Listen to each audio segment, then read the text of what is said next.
Aujourd'hui, nous nous retrouvons ce matin pour débattre d'un thème, je pense, qui est présent dans la majorité des enseignes pour lesquelles vous travaillez, qui est la consommation responsable. Une étude d'Opinionway pour Intermarché qui donne aussi un certain nombre d'éléments structurants. Vous découvrez les chiffres comme moi. Ce sont des consommateurs qui sont en attente, d'une part, davantage de produits locaux, davantage de produits made in France pour 90%. 84% souhaiteraient avoir uniquement des fruits et des légumes de saison, des produits de saison. Et enfin, un message fort, 80% des sondés pensent que les distributeurs français ne tiennent pas compte de leur avis pour améliorer les produits qu'ils consomment au quotidien.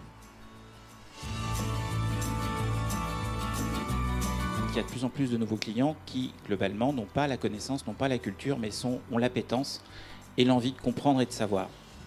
Et donc là, on arrive tout de suite au cœur du débat, un peu comment on fait pour leur expliquer de façon simple, comment on explique des sujets compliqués de façon simple.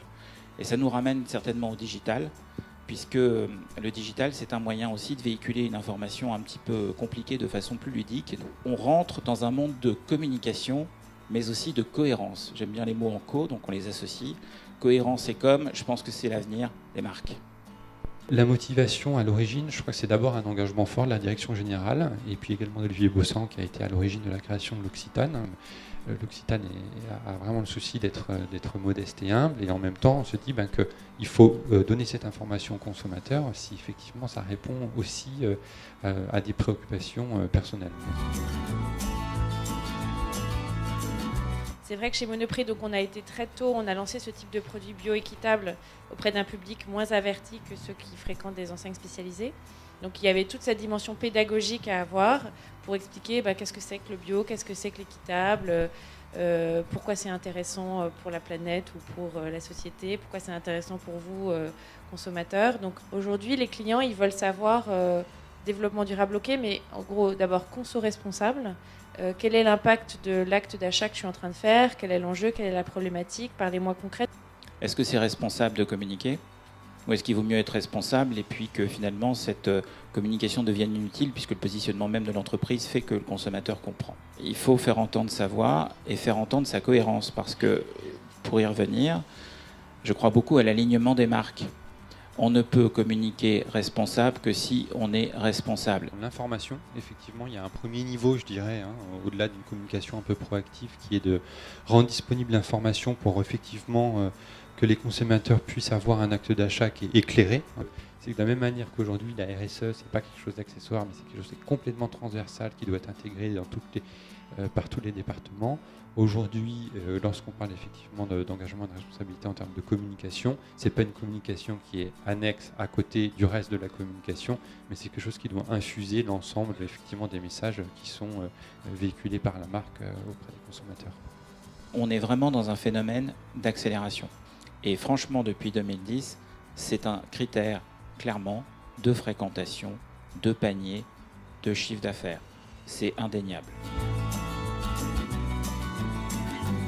Évidemment, le travail, c'est de pouvoir aussi engager la conversation avec les clients, pas uniquement sur le produit, mais aussi sur des engagements.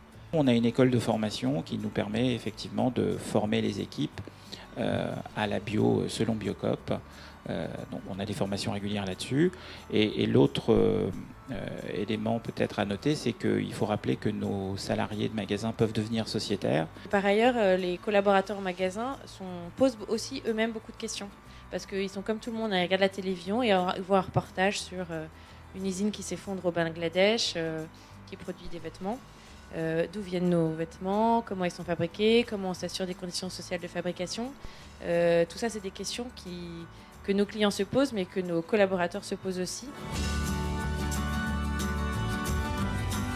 C'est une question hyper difficile, la question du prix. Cette notion de prix juste, en fait, elle est quand même importante à faire passer. Sortir d'offres trop industrielles pour revenir à des produits de base, ça, c'est quand même une tendance qu'on observe fortement et qui va dans le sens aussi de payer les choses moins chères. Que je vais vous surprendre, mais en fruits et légumes, on est souvent moins cher que le conventionnel.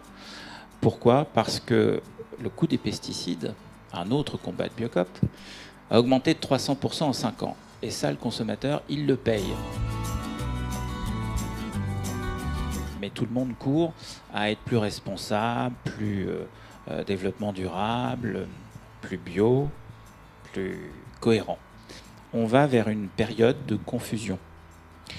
Et c'est pourquoi il faut communiquer, pour y revenir, quand on est une marque historique, comme Biocop, pour affirmer tout de suite sa singularité, la force de ses engagements, le temps que les autres vont mettre à avoir des choses à dire. De faire le pari de son intelligence, parce que le consommateur, c'est nous, et voilà, on est quand même de plus en plus avertis, soucieux de ces sujets-là.